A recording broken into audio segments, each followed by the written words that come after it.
ಈಗ ಈ ವ್ಯವಸ್ಥೆ ಸರಿಯಾಗಬೇಕಂದ್ರೆ ಏನಾಗಬೇಕಂತ, ಯಾಕಂದರೆ ಇದೇನು ದೊಡ್ಡ ವಿಷಯ ಅಲ್ಲ. ಚುನಾವಣೆಗಳಂತೆ ಹಿಂಗೆ ನಡೆಸ್ತಾರಂತೆ. ನೀವು ನೋಡಿದ್ವಿ ವೆಸ್ಟ್ ಬೆಂಗಾಲ್ ನೋಡಿದ್ವಿ, ಎಲ್ಲ ನೋಡಿದ್ವಿ ಹೆಂಗೆ ಮಾಡಿದ್ರು ಅಂತ. ಒಂದು ಎಕ್ಸಾಮ್ ಮಾಡೋಕ್ಕಾಗಲ್ಲ ಅಂತ ಅಂದರೆ ಇಲ್ಲಿ ಇಚ್ಛಾಶಕ್ತಿ ಕೊರತೆ ಇದೆ ಹೊರತು ಇಲ್ಲಿ ಇವ್ರ ಕೈಲಾಗದತನ ಅಲ್ಲ, ಇವ್ರಿಗೆ ಇಚ್ಛಾಶಕ್ತಿ ಕೊರತೆ ಇದೆ. ಯಾಕಂದರೆ ಅದು ವೋಟ್ ಬ್ಯಾಂಕ್ ಅಲ್ಲ. ಎಲ್ಲಿ ವೋಟ್ ಬ್ಯಾಂಕ್ ಇದೆಯೋ ಅಲ್ಲಿ ಸಿದ್ಧತೆ ಇರುತ್ತೆ, ಎಲ್ಲಿ ವೋಟ್ ಬ್ಯಾಂಕ್ ಇರುತ್ತೋ ಅಲ್ಲಿ ಪರಿಶ್ರಮ ಇರುತ್ತೆ, ಎಲ್ಲಿ ವೋಟ್ ಬ್ಯಾಂಕ್ ಇರುತ್ತೋ ಅಲ್ಲಿ ಇಡೀ ವ್ಯವಸ್ಥೆನೇ ಇರುತ್ತೆ. ವೋಟ್ ಬ್ಯಾಂಕ್ ಎಲ್ಲಿರಲ್ಲೋ ಅಲ್ಲಿ ಯಾರಿಗೂ ಯಾವುದೇ ರೀತಿಯ ಇಂಟ್ರೆಸ್ಟ್ ಇರಲ್ಲ.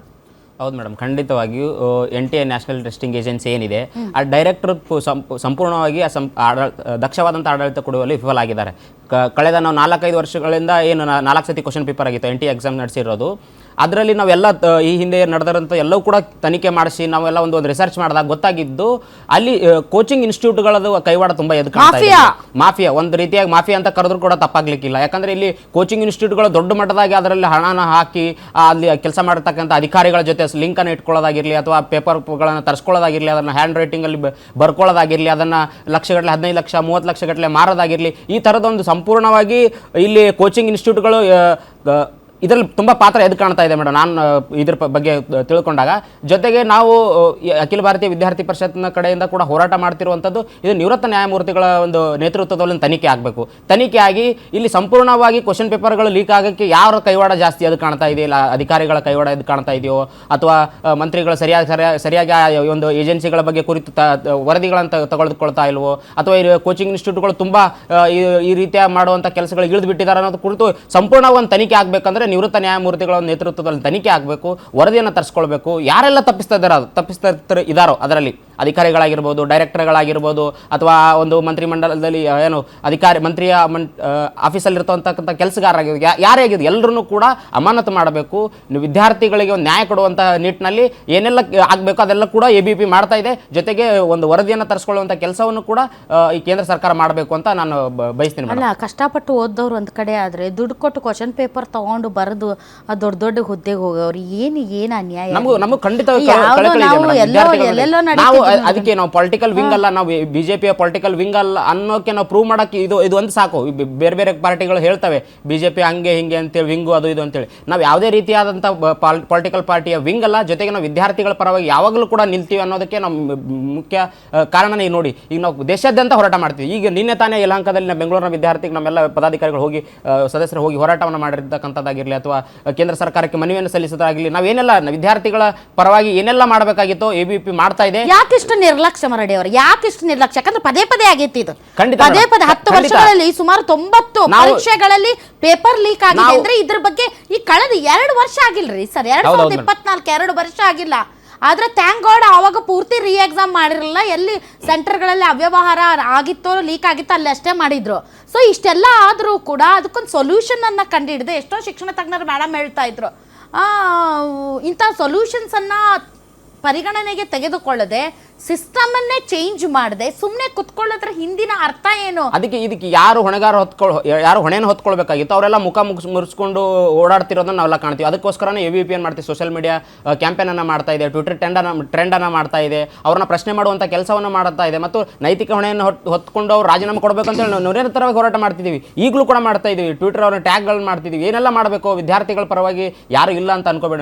ದೊಡ್ಡ ವಿದ್ಯಾರ್ಥಿಗಳು ಜಗತ್ತಿನ ಅತ್ಯಂತ ದೊಡ್ಡ ವಿದ್ಯಾರ್ಥಿ ಸಂಘಟನೆ ಆಗಿರ್ತಕ್ಕಂಥ ABP ಕೂಡ ಅವ್ರ ಜೊತೆಗಿದೆ. ವಿದ್ಯಾರ್ಥಿಗಳು ಯಾವುದೇ ರೀತಿಯ ಈಗ ದ್ವಂದ್ವ ಮನಸ್ಸಿನಲ್ಲಿ ಇಟ್ಕೊಳ್ಳೋದು ಬೇಡ. ಈ ಮರುಪರೀಕ್ಷೆ ಆಗ್ತಾ ಇದೆ, ಒಂದು ಧೈರ್ಯ ತುಂಬಿಕೊಂಡು ಬರೀಬೇಕು. ಮತ್ತೆ ಸಿಸ್ಟಮ್ ಹಾಳಾಗ್ತಾ ಇರುವಂಥದ್ದು ನಾವೆಲ್ಲ ಒಪ್ಕೊಳ್ಬೇಕಾಗಿದೆ ಮೇಡಮ್. ಎಕ್ಸಾಮ್ಗಳು ನಡೀತಾ ಇಲ್ಲ, ರಾಜ್ಯದಲ್ಲಾಗಿರಲಿ ಅಥವಾ ಕೇಂದ್ರದಲ್ಲಾಗಿರಲಿ, ಎಲ್ಲ ಕ್ವಶನ್ ಪೇಪರ್ಗಳು ಲೀಕ್ ಆಗ್ತಾ ಇರೋದು ನಾವೆಲ್ಲ ಮಾಡ್ತಾ ಇದ್ವಿ. ಇಲ್ಲಿ ಸಮಸ್ಯೆ ಏನು ಕಾಣ್ತಾ ಇದೆ, ಕೋಚಿಂಗ್ ಇನ್ಸ್ಟಿಟ್ಯೂಟ್ಗಳ ಜಾಸ್ತಿ ಕೈವಾಡ. ಕೋಚಿಂಗ್ ಇನ್ಸ್ಟಿಟ್ಯೂಟ್ಗಳ ಕೈವಾಡ ಏನೇ ಇರಲಿ ಸರ್, NTA ಫೇಲ್ ಆಗಿರಬಹುದಲ್ಲ ಮೇಡಮ್. ಇಲ್ಲಿ ಕರ್ನಾಟಕದಲ್ಲೂ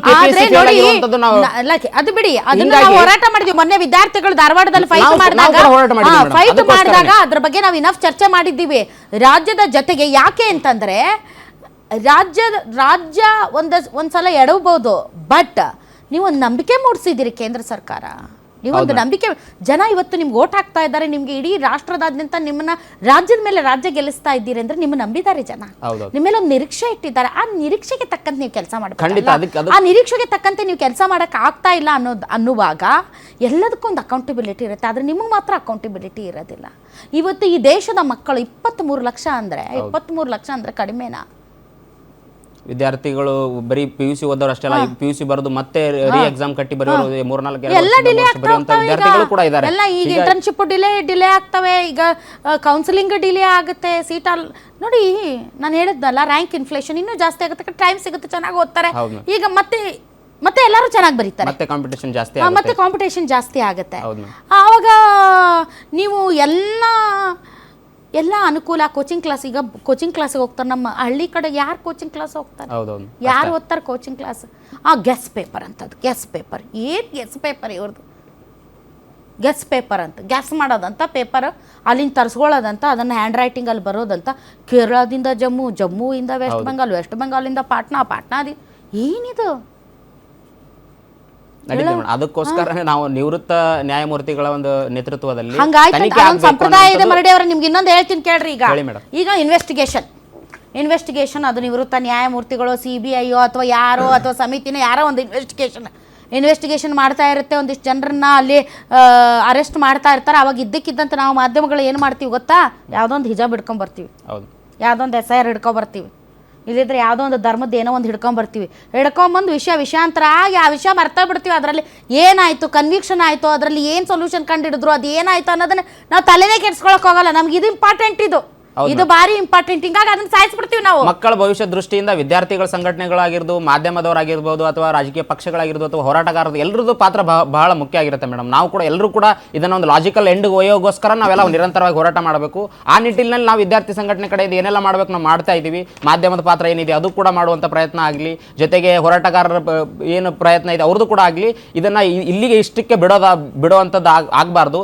ಇದನ್ನು ನಿರಂತರವಾಗಿ ಲಾಜಿಕಲ್ ಎಂಡ್ ಒಯ್ಯೋವರೆಗೂ ಕೂಡ ಹೋರಾಟ ನಡೀಬೇಕು. ಅದ್ರ ಜೊತೆಗೆ ABP ಏನೆಲ್ಲ ಮಾಡಬೇಕು ಆ ಕೆಲಸವನ್ನ ಮಾಡ್ತಾ ಇದೆ ಮೇಡಮ್, ಮಾಡುತ್ತಾ ಕೂಡ.